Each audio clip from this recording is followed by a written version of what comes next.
What's up, Nzanzi? Welcome to Farmers Inside Track, episode 408. I'm your host, Octavius Pandil. Now, in this podcast episode, we dive into foot rot, a common and troublesome disease in cattle, sheep, and goats.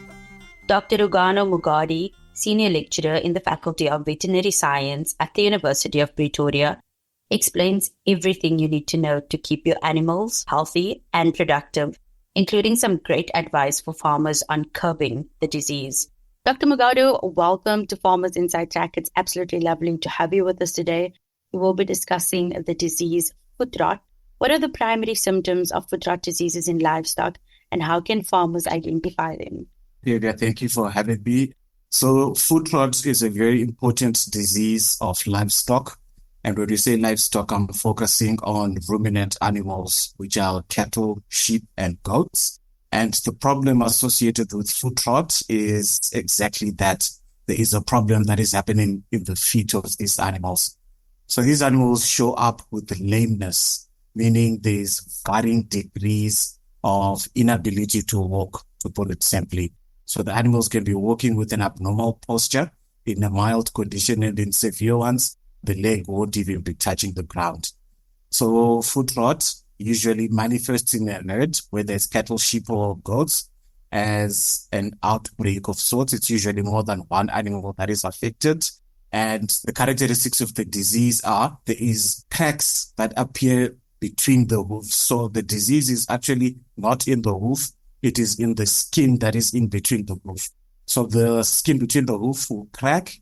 And then usually there's a foul exudate, and exudate is just an abnormal secretion by the body. And the secretion is usually very foul smelling. It smells pretty bad. It smells like rotting flesh, like a rotting piece of meat. So because of that, that is why the condition is called foot rot. So the animals will be very lame, and if you check in between claws of the feet, so what we call the hoof in a cow, sheep, or goat has got two claws. We call them claws. In between those claws, we've got skin. And in foot rot, the skin between the claws is what is cracked, and there is a foul exudate that's coming out. Doc, what are the main causes or risk factors associated with foot rot in livestock, and how can farmers mitigate these risks? Foot rot is associated with moisture. So if you have animals that are spending prolonged periods in muddy paddocks with their feet completely covered in mud, or where you have soils that are waterlogged, then this predisposes the animals to foot rot. Over and above that, if you've got sharp gravels or very sharp rocks that are lying underneath that mud, then this again further predisposes the animals. So this infection is caused by bacteria. There's some scientific names that I'll throw out at you, but you don't need to remember these. We have fusobacteria in the genus Prevotella and Porphyromonas. These bacteria are anaerobic. Anaerobic means they do well when there's no oxygen. So if you've got conditions where you've got deep layers of mud, when these animals are stepping their foot into those deep layers of mud, there's very poor oxygen within the deeper layers of the mud. So these sharp rocks will cause injuries between the claws of the feet, and these bacteria, because they thrive within those muddy conditions, can penetrate those micro abrasions and cause infection. What are the typical treatment options available for foot rot, and what factors should be considered when selecting a treatment approach, Doc? Foot rot is caused by bacteria, like I've said, and these bacteria are interesting in that these are bacteria that are found within the environment. These bacteria can be eaten by cattle, go through their GIT, and come out in their fecal material. What happens is when an animal becomes infected, these bacteria will multiply within that animal. So it is shedding a lot of bacteria unnaturally. So the first thing that we need to do is to identify all the animals that are showing this lameness and the lesions or the characteristics of foot rot. We need to separate them, and we need to put them on a concrete floor.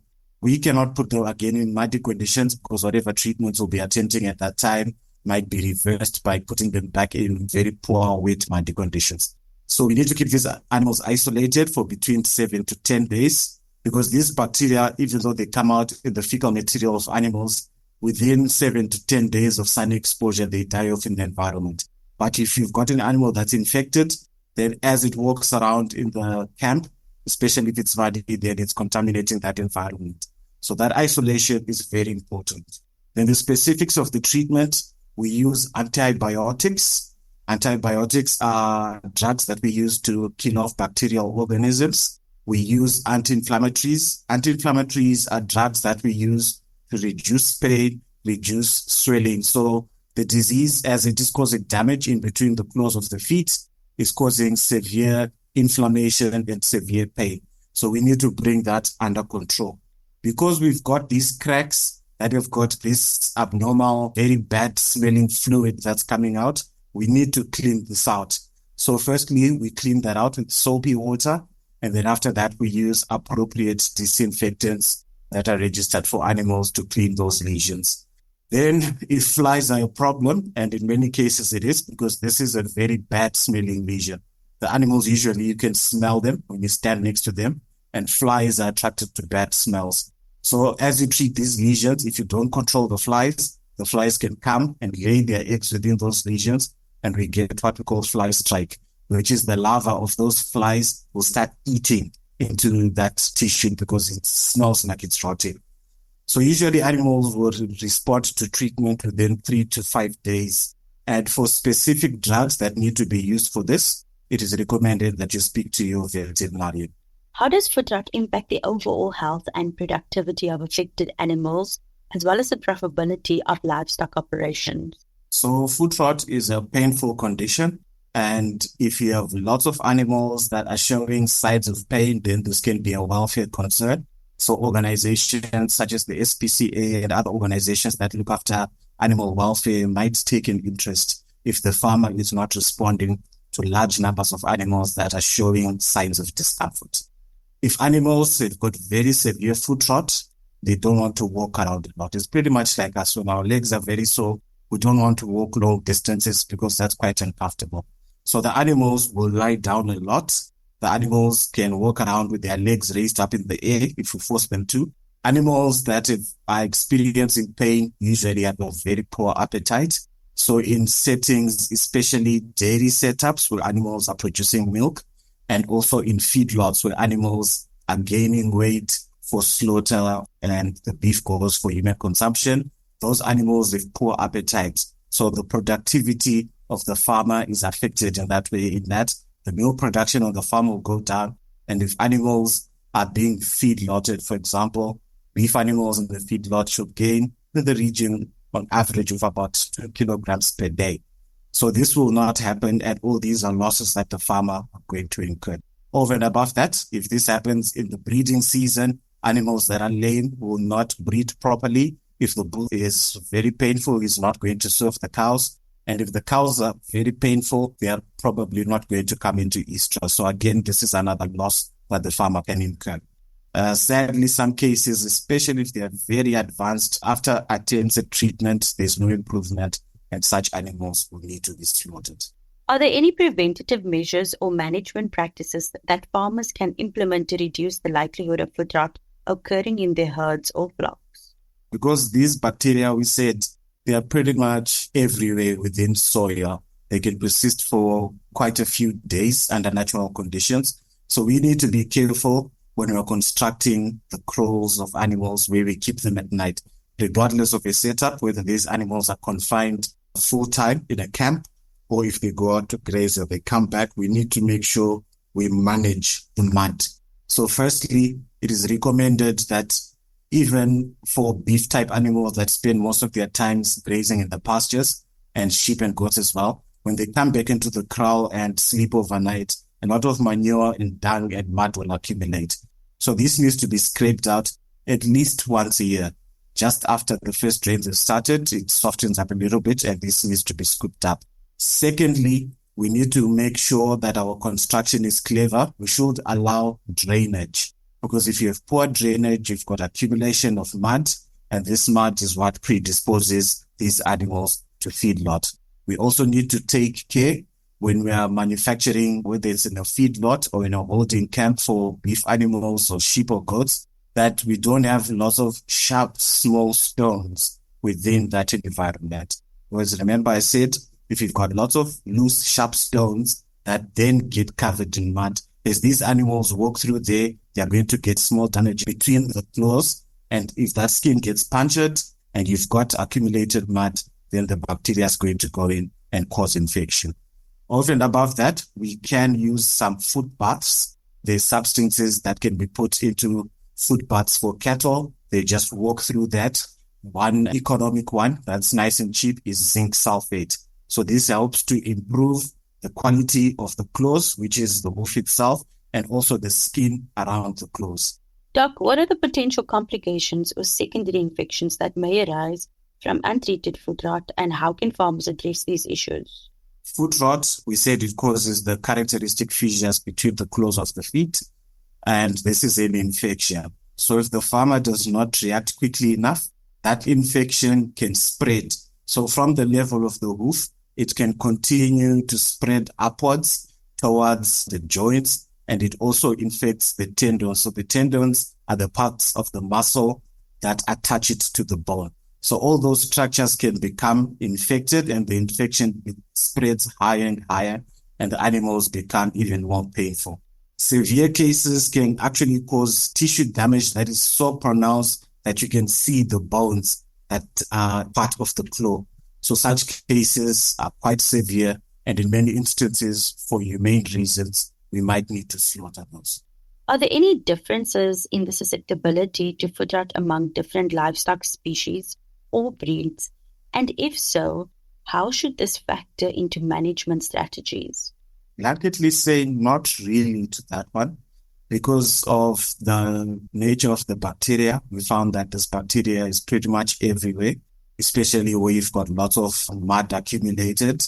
And all animals, regardless of breed, are susceptible to foot rot. So whether it's a Brahman cow that is in Limpopo in a beef type setup, or a dairy animal that's standing in a camp and getting fed without walking long distances, all these animals are susceptible to foot rot. Same as sheep, same as goats. So we need to make sure that regardless of the species of ruminants that we're keeping on the farm, we need to ensure that we don't allow muddy conditions to prevail. How does environmental conditions such as moisture levels or temperature affect the prevalence and severity of foot rot outbreak? Because we said foot rot persists in the mud, the causative bacteria, they persist in the mud. Continued wetness and moisture allow the causative organism to survive. And because these are bacterial organisms, when the atmospheric temperatures are relatively high, which we find in summer, then we tend to get more incidences of foot rot because it's a little bit warmer and it's raining. So it's more likely that we're going to have mud prevailing in the environment. Also, the presence of prolonged claw and skin wetness devitalizes the skin. So moisture, we see again, is a big problem here. First of all, it allows the bacteria to multiply and persist in the environment. And secondly, it affects the animals directly. As kids, we always used to put our hands in buckets of water. And after prolonged periods, when you pull them out, you could actually see that the skin on our hands is looking a bit abnormal. It looks dehydrated, so to speak. So the same thing can happen in animals. So they continue to stand around in muddy conditions. The quality of skin becomes poorer. And if there's anything that causes these perforations, then it makes it so much easier for that infection to go into the hoof and cause us problems. What role does proper hoof care and maintenance play in preventing foot rot? What are some of the best practices for hoof trimming and hygiene? What we need to do, first of all, is to make sure that we control the moisture. Then for the animals themselves, we need to make sure that they've got good quality skin and they also have good quality claws. So there are some supplements that we can give our animals that again contain zinc. Zinc is very good for good quality skin, whether it's in the hoof and throughout the body. And it also makes the claws quite strong. If you've got good claw quality, good skin quality, then the hoof is more resistant to micro abrasions and damage by moisture. So foot rot does not affect the claws as such, but it rather affects the skin that is in between the claws. That control of water, mud, and moisture is very important. So we mustn't allow our animals to be exposed to prolonged periods of moisture. For hoof care specifically, in the past, especially for sheep, they used to think hoof trimming was a very good practice for controlling foot rot, but these days it's actually contraindicated. So when animals are suffering from foot rot, it's not necessary to trim their claws because the infection is not in the claw. It's actually in between claws themselves. So aspects that the farmers can control is the moisture that's in the environment. We can also control the drainage. So when we construct our kraals for our animals, we need to make sure there's an angle. The recommendation is about 15 degrees away from feed troughs and water troughs to ensure that water can drain, especially during summer when you've got high rainfall throughout the country. Another thing that the farmers can do is they must not overstock their animals. So in a standard, I'll use a beef farm as an example. The animals are taken out of the kraal. They spend the bulk of daylight grazing, and during the night, for safety, they are put into a kraal. During the night, a lot of mud and moisture will accumulate within these kraals. So we need to make sure that these kraals are big enough to ensure that mud and urine and other moisture doesn't accumulate within this environment. So the recommendation is each cow must be given between 7 and 10 square meters of space, depending on the type of setup that you have. Animals that are in your feedlot stay in the feedlot. They don't go out to graze. So these need more space, closer to 10 square meters per animal. And then animals that go in and out of the kraal, they spend much of their time outside the kraal. And these ones can survive on 7 square meters per animal. For sheep and goats, the recommendation is about 1.5 square meters per adult sheep or goat. And finally, are there any ongoing research efforts or emerging treatments for foot rot that farmers should be aware of? Foot rot causes issues all over the world. And I've read a few articles, Australia and other countries in Europe, where they are trying to develop a vaccine. This vaccine development is not easy because the bacteria that I described are anaerobic, so they do not grow well in the presence of oxygen. Packaging these into a vaccine is also a challenge for the scientists. And over and above this, some of the bacteria have got different strains. So if a company manufactures foot rot vaccine that contains one strain, if that strain is different from the strain of the same bacteria on farm A as an example, if you vaccinate those animals with that bacteria, the immunity might not be very good.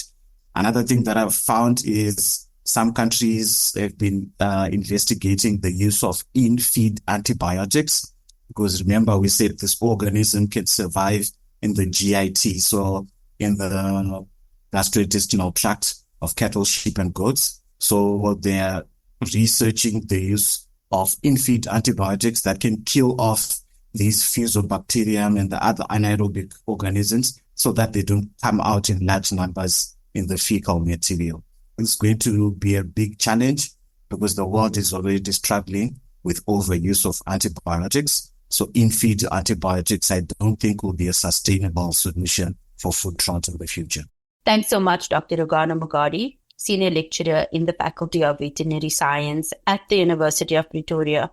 For more on the topic, visit www.foodformzansi.co.za. And that's a wrap. Remember to subscribe to our podcast on your favorite platform. From me, Octavius Bandil, our technical producer, Megan van der Ven, and the rest of the hashtag Team Food from Zanzi. Thanks for listening. Life in South Africa can be a lot.